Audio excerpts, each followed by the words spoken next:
इस अटैक की वजह से यमन के प्राइम मिनिस्टर अहमद अल रवाही अपने 12 साथियों और ऑफिशियल समेत मारे गए।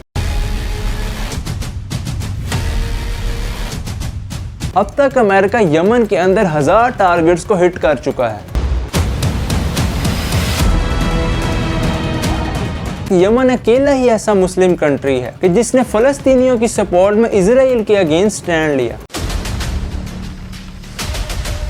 इस मौके पे हौसियों ने यह कसम उठाई कि वो इसराइल से शदीद किस्म का बदला लेंगे और वो इसराइल पे जहन्नुम के दरवाजे खोल दें। इसराइल ये एक ऐसी टेररिस्ट स्टेट है कि अपने वजूद से लेकर अब तक ये अग्रेशन और टेररिज्म करती चली जा रही है। ये मुसलसल एक के बाद दूसरे मुल्क पर सेल्फ डिफेंस के नाम पे हमले करते चले जा रहे हैं और जहां कहीं इन्हें आगे रेजिस्टेंस का सामना करना पड़ता है तो वहां वो अपनी सपोर्ट के लिए अमेरिका को बुला लेते हैं और अमेरिका की सपोर्ट के साथ ये तमाम इंटरनेशनल और ह्यूमैनिटेरियन लॉज और नॉर्म्स को रोनते चले जा रहे हैं। आज इसराइल की वजह से इस पूरे मिडल ईस्ट के रीजन ने एक दिन भी अमन का नहीं देखा और इसराइल के अग्रेशन और टेररिज्म का दायरा आए दिन वसी तर होता चला जा रहा है। हाल ही में लेबनान, ईरान, गाजा और सीरिया इन सब में टेररिस्ट स्ट्राइक्स करने के बाद 28 अगस्त 2025 को इसराइल ने अपनी एयर फोर्स का इस्तेमाल करते हुए यमन के कैपिटल में मौजूद प्रेसिडेंशियल पैलेस पे स्ट्राइक्स की। इस अटैक की वजह से यमन के प्राइम मिनिस्टर अहमद अल रवाही अपने 12 साथियों और ऑफिशियल समेत मारे गए और ये अटैक तब किया गया जब वो एक ऑफिशियल मीटिंग के लिए प्रेसिडेंशियल पैलेस में जमा हुए थे।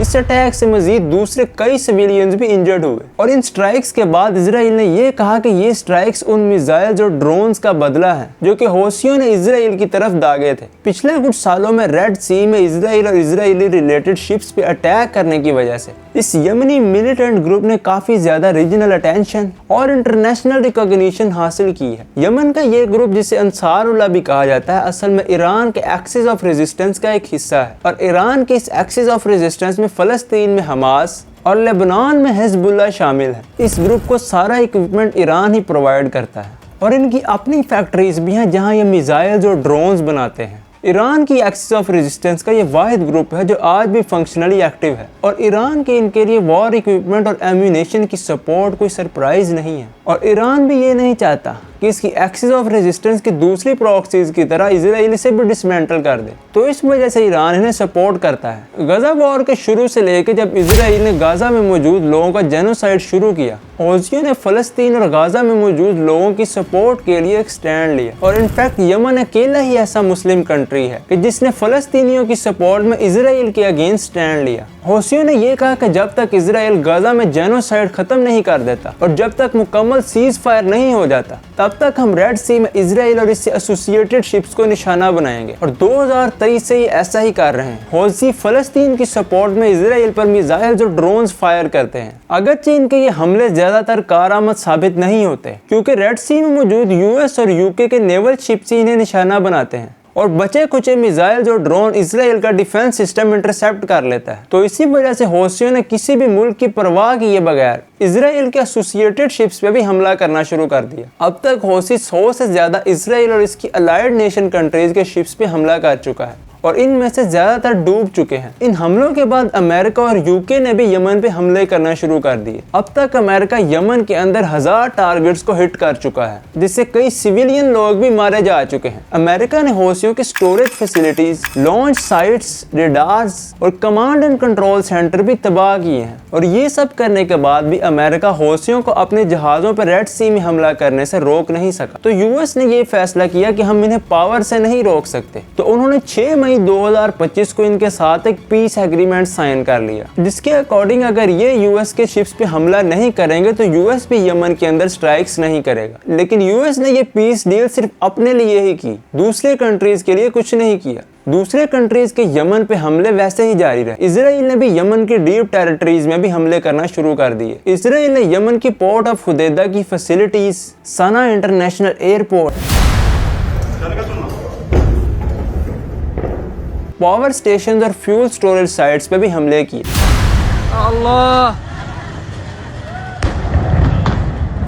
और हौसी भी इन सब के रिस्पॉन्स में इसराइल पे हमले करते रहे। अब तक हौसी इसराइल पर कन्वेंशनल मिसाइल और ड्रोन से हमले कर रहे थे, जिन्हें इजरायली डिफेंस सिस्टम आसानी से इंटरसेप्ट कर लेता था, और इनमें से कुछ ड्रोन और मिसाइल एक्चुअली में इजरायली टेरिटरी पे हिट करते थे, जिससे सिर्फ माइनर डैमेज होता था। लेकिन 5 मई 2025 को हौसियों ने न सिर्फ इजराइल बल्कि पूरी दुनिया को सरप्राइज कर दिया। हौसियों ने इजराइल पर हाइपरसोनिक मिसाइल फायर किया, जो कि स्पीड ऑफ साउंड से 5 गुना तेजी से ट्रैवल करते हुए इजराइल के बेन गुरियन एयरपोर्ट पर हिट किया। और हौसियों ने अपनी इन स्ट्राइक्स के दौरान क्लस्टर म्यूनिशन मिसाइल्स का भी इस्तेमाल किया। ये एक ऐसा मिसाइल होता है जो कि अपने साथ मल्टीपल वॉरहेड्स कैरी कर सकता है और अपने टारगेट पर स्ट्राइक करने से पहले ये हवा में ही एक्सप्लोड कर जाता है और इसमें मौजूद वॉरहेड्स हर तरफ फैल जाते हैं और ये काफी बड़े एरिया पे तबाही का बायस बनता है। और अपने नंबर्स में ज्यादा और अनइवन ट्रैजेक्टरी होने की वजह से किसी भी डिफेंस सिस्टम के लिए इन्हें इंटरसेप्ट करना बहुत मुश्किल होता है और इसने इसराइल में काफी ज्यादा डैमेज किया। ये उसी टाइप का मिसाइल है जो कि ईरान इसराइल जंग के दौरान इसराइल के अगेंस्ट ईरान ने इस्तेमाल किया और इसी वजह से बाद में ट्रंप ने सीज फायर का ऐलान किया था और इसराइल को तबाही से बचाया था। अब हौसियों का स्टांस एकदम क्लियर है।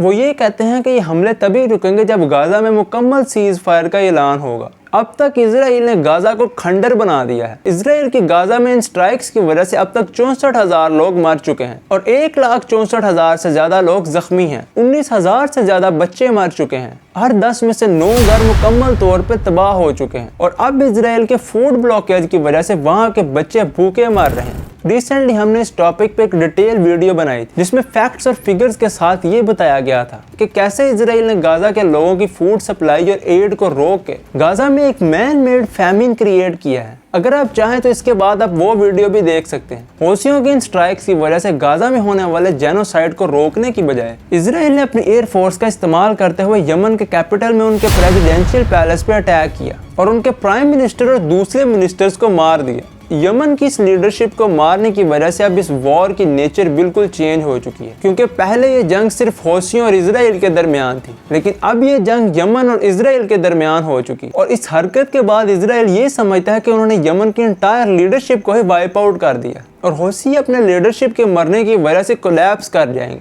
लेकिन असल में ऐसा कुछ भी नहीं होने वाला, क्योंकि यमन में गवर्नमेंट का स्ट्रक्चर वैसा बिल्कुल भी नहीं है जैसा नजर आता है। यमन में प्राइम मिनिस्टर सिर्फ एक पॉलिटिकल फिगर है। गवर्नमेंट की असल पावर और कंट्रोल अब भी हौसियों के हाथ में ही है और हौसियों के वो लीडर जो असल में इस पावर और इन्फ्लुएंस को होल्ड करते हैं वो गाजा वॉर के बाद से अब तक कोई भी पब्लिक अपीयरेंस नहीं दे रहे। वो गवर्नमेंट ऑफिशियल्स को भी खुद ही अपॉइंट करते हैं और ये ऑफिशियल सिर्फ पॉलिटिकल और सेरेमोनियल फिगर्स ही होते हैं और पावर हमेशा हौसियों के दरमियान ही रहती है। और जहां तक यमन के गवर्नमेंट इंस्टीट्यूट का कंसर्न है तो वो हौसियों में से कुछ लोगों को इन इदारों का लीडर बना देते हैं और गवर्नमेंट के हर इंस्टीट्यूट का लीडर एक हौसी होता है जो कि उसे सुपरवाइज करता है और इसी वजह से असल पावर हमेशा हौसियों के पास ही रहती है। यहाँ की मिलिट्री, वेपनरी, मिसाइल्स, ड्रोन्स और वो लॉन्चिंग साइट्स जहाँ से मिसाइल फायर किए जाते हैं उन्हें भी हौसी ही कंट्रोल करते हैं। यमन के पीएम के असैसिनेशन के बाद अब वो एक नया पीएम अपॉइंट कर देंगे और हौसी लीडरशिप वैसे ही इंटैक्ट रहेगी। एक्सपर्ट का ये कहना है कि यमन के पीएम की असैसिनेशन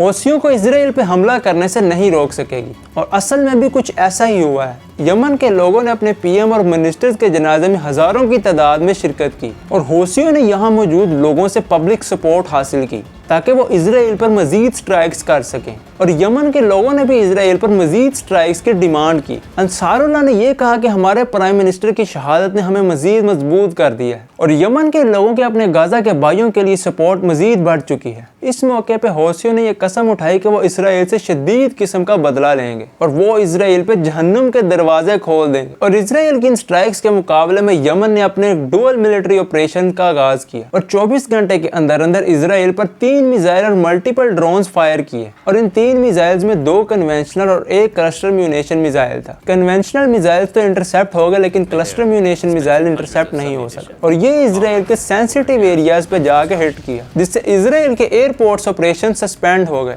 और इसराइलीज मिलियंस की तादाद में बॉम्ब शेल्टर्स की तरफ भागे। पूरे इसराइल में सायरन्स बजना शुरू हो गए। ये दूसरी दफा था कि हौसियों ने इसराइल के खिलाफ क्लस्टर म्यूनिशन मिसाइल का इस्तेमाल किया था। एक्सपर्ट्स का ये कहना है कि क्लस्टर म्यूनिशन का इस्तेमाल हौसियों के इसराइल पे हमले की स्ट्रेटजी में एक खतरनाक चेंज है और ऐसा भी हो सकता है कि हौसी सिर्फ ये टेस्ट कर रहे हों कि कौन से मिसाइल इसराइल इंटरसेप्ट कर पाता है और कौन से नहीं कर पाता। ताकि अगली दफा जब हौसी मिसाइल फायर करें तो सिर्फ वही फायर करें जो कि इंटरसेप्ट ना हो सके। 2 सितंबर 2025 को रेड सी में इजरायली रिलेटेड शिप स्कारलेट रे को हौसियों ने निशाना बनाया। इस पर 2 बैलिस्टिक मिसाइल्स और 2 ड्रोन फायर किए गए। इससे ये शिप डैमेज तो हुआ लेकिन डूबा नहीं। और हौसियों का ये अटैक उस इवेंट के साथ कोइंसाइड किया कि जब वो अपने शहीद प्राइम मिनिस्टर की कमेमोरेशन सेरेमनी कर रहे थे। अब तक इजराइल और यूएस हौसियों को इजराइल की तरफ मिसाइल्स और ड्रोन्स फायर करने से नहीं रोक पाए हैं और क्लस्टर म्यूनिशन मिसाइल का इस्तेमाल करने की वजह से इजराइल का डिफेंस सिस्टम ये मिसाइल भी नहीं रोक पाया है। आज हौसियों का रेड सी पे मुकम्मल कंट्रोल है और वो रेड सी में इजराइल और उससे रिलेटेड शिप्स पे हमले करते ही रहेंगे तब तक जब तक गाजा में मुकम्मल सीज फायर नहीं हो जाता। एक्सपर्ट्स का यहाँ तक कहना है कि अगर इस कॉन्फ्लिक्ट को यहाँ नहीं रोका गया तो हमें यमन और इजराइल के दरमियान एक ऑल आउट वॉर भी देखने को मिल सकती। वैसे आप यमन और इजराइल में से कौन सी साइड को सपोर्ट करते हैं? कमेंट्स में जरूर बताइएगा। Thank you very much.